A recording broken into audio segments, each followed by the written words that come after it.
नमस्कार दोस्तों, कैसे हैं आप सब। आशा करता हूँ मस्त होंगे। दोस्तों, जुलाई का महीना अभी चल रहा है और जुलाई के महीने में एक ऐसी फसल है जो कि आपको लागत उसमें कम आती है। एक दूसरा, इसका मेंटेनेंस बहुत ही कम है, यानी कि इस पर रोग जो है बहुत ही कम आते हैं। हालांकि बरसात के कारण थोड़ी समस्याएं इस पर आती हैं, लेकिन फिर भी वो कंट्रोल हो जाती हैं। और बाजार भाव की यदि हम बात करें तो बाजार भाव इसका आपको लगभग 30 रुपये केजी से ऊपर ही मिलने वाला है। स्टेकिंग की इसमें आवश्यकता पड़ती नहीं है। मल्चिंग है तो ठीक है, मल्चिंग नहीं है तो भी ठीक है। आज इस वीडियो पर मैं आपको एक ऐसी फसल बताऊंगा जो कि महज 55 दिनों में उसकी हार्वेस्टिंग आपकी हो जाती है और एक सप्ताह में पूरी हार्वेस्टिंग इसकी हो भी जाती है।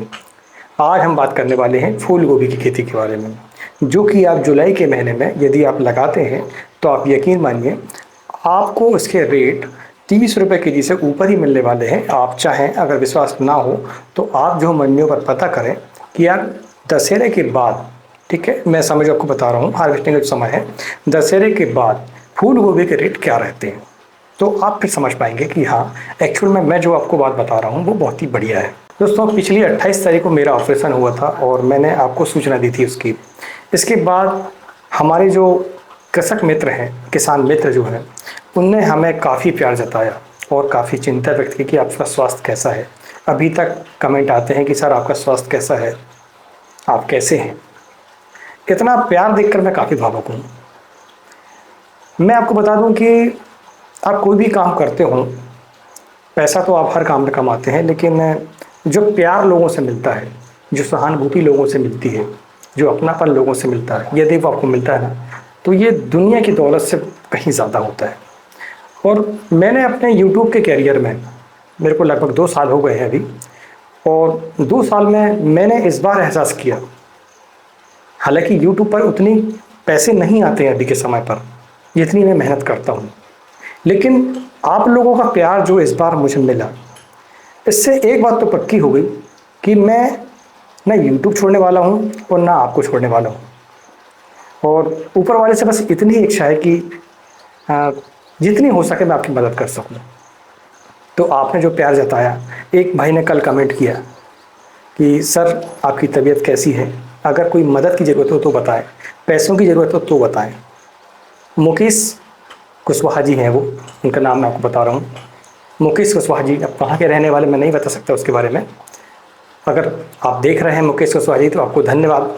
और सभी किसान भाई जो इस चैनल से जुड़े हुए हैं, उन सभी का तहे दिल से धन्यवाद। आप इस चैनल में बने रहें, आपको मैं गारंटी देता हूं कि आपको इस चैनल पर कभी भी गलत जानकारी आपको नहीं मिलेगी। जितना हो सकेगा मैं आपको सही जानकारी देने की कोशिश करूंगा। आप देख रहे हैं एग्रो जीवन बातें किसान की, आपका अपना चैनल है। अगर चैनल पहली बार आए, चैनल को सब्सक्राइब करें और ज़्यादा से ज़्यादा इस वीडियो को शेयर भी करें। दोस्तों, फूल गोभी लगाने का सही समय क्या है? अगर हम बरसाती फूल गोभी की बात करें तो सही समय किसे कहते हैं? सही समय 2 प्रकार से होता है। एक वो होता है जिस पर हम ये अनुमान लगाते हैं कि हमारी फसल पर रोग नहीं आएंगे। एक सही समय वो होता है जिस पर हम ये अनुमान लगाते हैं कि यार हमारी फसल को जब वो हार्वेस्टिंग में आएगी तो हमें उसके रेट बढ़िया मिलेंगे। अभी के समय पर आपको रेट अच्छे मिलेंगे, इस बात की गारंटी है। अब फसल कैसी आएगी वह मौसम के ऊपर डिपेंड करता है और आपके मेंटेनेंस के ऊपर डिपेंड करता है।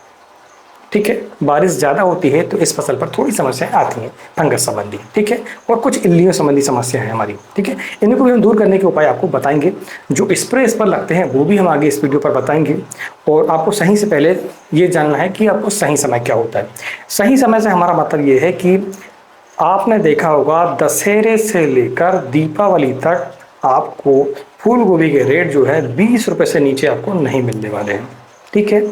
अगर हम बात करें तो लगाने का सही समय है आपका जुलाई का महीना। जुलाई का महीना ही क्यों? वो इसलिए कि आपने मान लीजिए लास्ट जुलाई तक आपने लगाया तो आपका अगस्त और सितंबर, ये 2 माह यानी कि 30 दिन आपके, एक माह के और 30 दिन, एक माह के तो 60 दिन होते हैं। और जो एक वैरायटी है सिंजेंटा कंपनी की 1522, CFL 1522, यह वैरायटी इस समय के लिए बहुत ही बेटर है। तो आपने यदि लास्ट जुलाई में लगाया है तो सितंबर के लास्ट तक आपको इसकी हार्वेस्टिंग आपको मिल जाती है। और वो जो महीना होता है, आप देखें कैलेंडर उठा के, तो आपको वो जो है दशहरा और दीपावली के बीच का समय आपका वो रहने वाला है, ठीक है। तो इसीलिए हम अभी लगा रहे हैं उसको, पहला कारण तो यही हुआ कि हम लगा ही क्यों रहे इस समय पर। ठीक है, हम बाद में भी लगा सकते हैं। जैसे जैसे हार्वेस्टिंग आपकी लेट होते जाएगी वैसे वैसे क्या होगा कि रेट आपको कम मिलते जाएंगे। तो अब फूल गोभी को अगर आपको लगाना है, आपको मेंटेनेंस अच्छा आता है, हालांकि हम समय समय पर आपको बताते रहेंगे क्या करना है क्या नहीं करना है, तो आप फूल गोभी की खेती अभी के समय पर आप कर सकते हैं।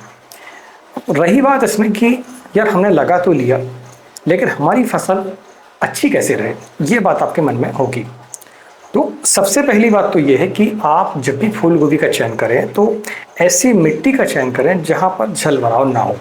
ठीक है, जल भराव ना होने से फंगस संबंधी जो रोग हैं आपको सबसे कम आते हैं। दूसरा, मिट्टी भुरभुरी हो। ठीक है, दो ये मुख्य तत्व हैं इसके। ठीक है, अब इसके बाद अब बात आती है बेसल खाद की। बेसल खाद में हम इसमें डीएपी दे सकते हैं 50 केजी। सुपर फास्फेट अगर आपको डालना है तो 1 से 2 बैग आप इसको डालना होगा। ठीक है, और इसी के साथ में हम सागरिका जो आती है एक तो कंपनी की, हम 5 से लेकर 10 केजी तक इसमें डाल सकते हैं। यदि आप सिंगल सुपर फास्फेट 2 बैग डाल रहे हैं तो डीएपी की जो मात्रा है आप 25 केजी भी रखेंगे तो चल जाएगा आपका। 1 बैग रख रहे हैं तो फिर आप 1 कट्टा यानी कि 50 केजी का रख सकते हैं आप। ठीक है, इसके साथ में आपको 1 केजी बोरान लेना है। ठीक है, 1 केजी बोरान को इसमें मिक्सर करके और आपको फिर बेसल खाद आपको डाल देनी है बेड के ऊपर। पूरा बिखेरना नहीं है, आपको बेड बनाकर ही करना है, सबसे बड़ी बात तो यही है। और बेड के ऊपर आप बिखेर दें और फिर आप इसको छोड़ दें।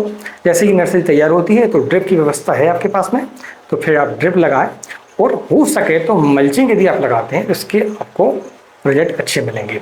अब मल्चिंग कौन सी लगानी है? मल्चिंग आपको ज़्यादा महंगी नहीं लगानी है। ठीक है, आपको ज़्यादा खर्चा करने का आवश्यकता नहीं है, आपको सिर्फ गोभी की फसल लेनी है इसलिए। ठीक है, तो जो 3 फीट या 4 फीट जैसी आप बेड की चौड़ाई रखते हैं तो 3 फीट वाली ले लें या 4 फीट वाली ले लें, तो लगभग आपको 1200 रुपये का एक बंडल पड़ता है और 1 एकड़ पर 6 बंडल आपको लगते हैं। तो 12×72 7,200 रुपये आपको मल्चिंग लगेगी और फिर आप मल्चिंग करेंगे तो लगभग 10,000 रुपये में आपकी 1 एकड़ की मल्चिंग अभी तैयार हो जाती है।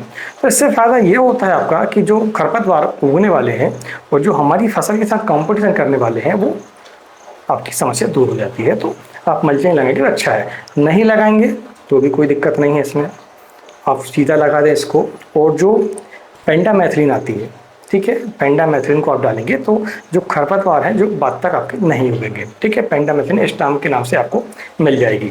ठीक है, तो आप इसको डालें तो आने वाले समय पर आपके खरपतवार कम रहेंगे। इसकी वजह आपकी फसल बड़ी हो जाती है और फिर अगर कचरा निकलता है तो फिर उसके लिए आपको टरगा सुपर, ठीक है, टरगा सुपर आप उसमें डाल सकते हैं जो सकरी पत्ते के लिए हमारा होता है, जैसे सोयाबीन वगैरह हम चलाते थे उसको, तो वो आपको डालना होगा। तो आप देखेंगे सकरी पत्ती वाले जितने भी आपके खरपतवार हैं वो आपके समाप्त हो जाते हैं। गोभी की फसल पर बरसात में सबसे बड़ी समस्या दो ही है, एक हमारी बारिश और दूसरी हमारी खरपतवार। क्योंकि बारिश जब होती है तो खरपतवार भी निकालते हैं ज़्यादा। टीपी करने के बाद सबसे बड़ी समस्या आती है आपकी डंपिंग, आपकी जड़ गलन, तना गलन। ठीक है, तो जैसे ही आप टीपी करते हैं सबसे पहली बात तो यही है कि नर्सरी जब आप पौधा लगाते हैं तो रेडोमिल गोल्ड जो होता है हमारा, ठीक है, या फिर साफ पाउडर, दो में से कोई भी 2 ग्राम प्रति लीटर के हिसाब से घोल बनाएं पानी का, जो जितना भी आपको लगने वाला हो, और उसको जड़ों को डिप करें आप। ठीक है, जड़ों को डुबाएं और इसके बाद फिर आप नर्सरी को सीधे आप लगा सकते हैं, तो डंपिंग की समस्या आपकी नहीं आती है। ठीक है, दूसरा ये कि आप कोकोपीट में आपने तैयार की है तो आप उसके क्या काम करें, ड्रिंचिंग कर दें। ठीक है, ड्रिंचिंग कैसे करते हैं, नोजल खोलते हैं आप और जैसे हम पौधे को पानी देते हैं ना, ठीक है, तो वैसे ही हम उसमें पूरी ट्रे पर हम पहले से रेडोमिल गोल्ड या फिर साफ पाउडर की ड्रिंचिंग कर सकते हैं। टीपी करने के 4 से 5 दिनों के बाद आप खेत घूमकर देखें, यदि आपको लगता है कि फिर आपको डंपिंग आपकी समस्या नज़र आती है तो फिर आप जो है रेडोमिल गोल्ड की ड्रिंचिंग कर सकते हैं या फिर स्प्रे भी ले सकते हैं सुरक्षात्मक दृष्टि से। आप ये समझ के चलें कि इसमें फर्टिगेशन बहुत ही कम लगता है जब तक इसमें फूल निकलना चालू नहीं होते हैं।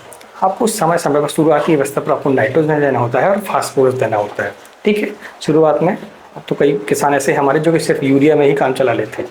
ठीक है, लेकिन हम आपको बताएंगे कि और कैसे आप तो इसमें अच्छा ले सकते हैं।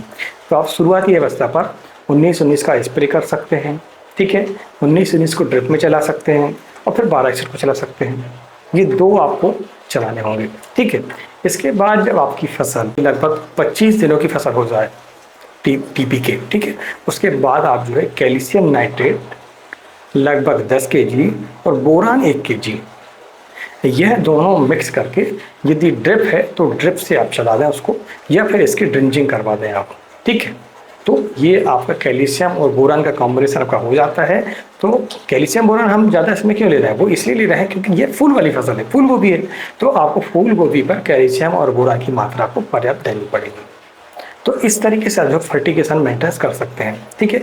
इसके बाद बात आती है कि जब फूल निकल जाए तो उसके बाद आप 13-40-13 है उसका भी स्प्रे ले सकते हैं, 19-19 का स्प्रे ले सकते हैं, 12-61 का स्प्रे ले सकते हैं, 12-61 को चला भी सकते हैं आप। ठीक है। आप 13-0-45 को समय समय पर चलाते रहें तो आप देखेंगे आपकी फसल पर ये फल छोटे रहने की समस्या ये नहीं आएगी। तो फिर आपकी जो फसल है हार्वेस्टिंग अच्छी देगी आपको, फलों का जो साइज है वो अच्छा आएगा आपका। ठीक है। फूलों का साइज जो है आपका अच्छा आएगा। तो इस तरीके से आप फर्टिगेशन को मेंटेन करके अपनी अच्छी फसल उत्पादित कर सकते हैं और मार्केट पर उसके भाव तो आपको अच्छे मिलने ही वाले हैं। रोगों के लिए आपको समय समय पर फंगिसाइड का इस्तेमाल करना पड़ता है, जैसे कि रोडामिल गोल्ड है, आपका रोको है, ठीक है, M45 है, COC है। यानी कि गलन संबंधी समस्याएं इसमें ज़्यादा आती हैं। तो जो भी टेक्निकल गलन संबंधी समस्याओं को दूर करते हैं, जैसे कि आपका नेटिवो है, ठीक है, टेरिकोनाजोल है, इनका आपको समय समय पर लगभग 5-6 दिन में एक बार आपको स्प्रे, सप्ताह में एक बार कम से कम आपको स्प्रे लेना चाहिए। इंसेक्टिसाइड में आपको 2 प्रकार के टेक्निकल लगते हैं इसमें। कौन से? एक तो उड़ने वाले पतंगों के लिए और आपको इल्लियों के लिए। क्योंकि आप इल्लियों के लिए सिर्फ अगर इलाज करेंगे तो आपके उड़ने वाले पतंगे जो उसके मुख हैं, ठीक है, जो उसकी पूर्ण अवस्था है वह आपके साथ नहीं होती। इसलिए आप जब भी इंसेक्टिसाइड का इस्तेमाल करें, जैसे कि कोराजन आप करते हैं तो कोराजन के साथ में आप एसिटा ले लें, इमामेक्टिन बेंजोएट करते हैं तो उसके साथ इमेडा ले लें। ठीक है। जैसे डेलीगेट करते हैं, डेलीगेट के साथ में आप जो है थायमाथाक्सम ले लें। ठीक है। इस तरीके से आप मेंटेनेंस करके चलते रहें, और यानी कि एक इल्लियों के लिए और एक आपका उड़ने वाले पतंगों के लिए। तो फिर आपको इंसेक्ट के संबंधी समस्या आपकी नहीं आती, इल्लियाँ इस पर आपको परेशान नहीं करेंगी। दोस्तों मैं आपको बता दूं कि यदि आपने अपनी फसल को अच्छे से बनाकर रखा तो आपको उसके भाव अच्छे मिलेंगे। और एक अंदाज़ा आपको मैं बता दूं कि यदि आपने 20,000 पौधे लगाए हैं एकड़ पर, ठीक है, 20,000 पौधे में हम 500 ग्राम का वेट लेके चलते हैं तो आपके कितने होते हैं? आपको कम से कम 100 कुंटल उसमें माल निकलता है, उसमें 10 टन माल आपका निकल जाता है। और 10 टन माल यदि आपका 20 रुपये kg आपको मिल जाते हैं उसके, तो आपके 2 लाख रुपए इसमें प्रॉफिट हो जाता है। और 2 लाख में आप ज़्यादा से ज़्यादा भी खर्च करेंगे तो 50,000 से लेकर 1 लाख के बीच में आपको खर्च आएगा। तो आप 1 लाख बड़ी आसानी से इसमें निकाल सकते हैं, क्योंकि इस पर स्टेकिंग का खर्चा नहीं है, ज़्यादा इसमें आपको स्प्रे नहीं करना है, फर्टिगेशन भी उतना आपको नहीं देना पड़ता इसमें। ठीक है। शुरुआती अवस्था पर आपको नाइट्रोजन देनी पड़ती है, बाद में आपको इतनी आवश्यकता नहीं पड़ती है। ठीक है। कैल्शियम बोरान को आपको ध्यान देना पड़ेगा, स्प्रे में भी आपको ध्यान देना पड़ेगा। ये हम भूल गए आपको बताना कि स्प्रे पर कैल्शियम बोरान का जो कॉम्बिनेशन है आपको 20 दिनों के बाद आपको समय समय पर, यानी कि 1 सप्ताह में कम से कम एक बार स्प्रे आपको लेना चाहिए इसका। तो आप देखेंगे जो फ्लावर है वो बढ़िया आएंगे आपके। दोस्तों मैंने इस वीडियो पर आपको नर्सरी कैसे लगाएंगे कि रोग ना आए, नर्सरी लगने के बाद हम क्या स्प्रे करें, नर्सरी लगने के बाद फर्टिगेशन क्या करें, हम ये सारी जानकारी को बता चुके हैं। यदि ये जानकारी को पसंद आई हो तो वीडियो को लाइक ज़रूर करें, और आपका कोई भी सवाल हो तो हमें कमेंट जरूर करें। मिलते हैं एक नए वीडियो में एक नई जानकारी के साथ। तब तक के लिए नमस्कार। जय हिंद, जय किसान, जय जवान।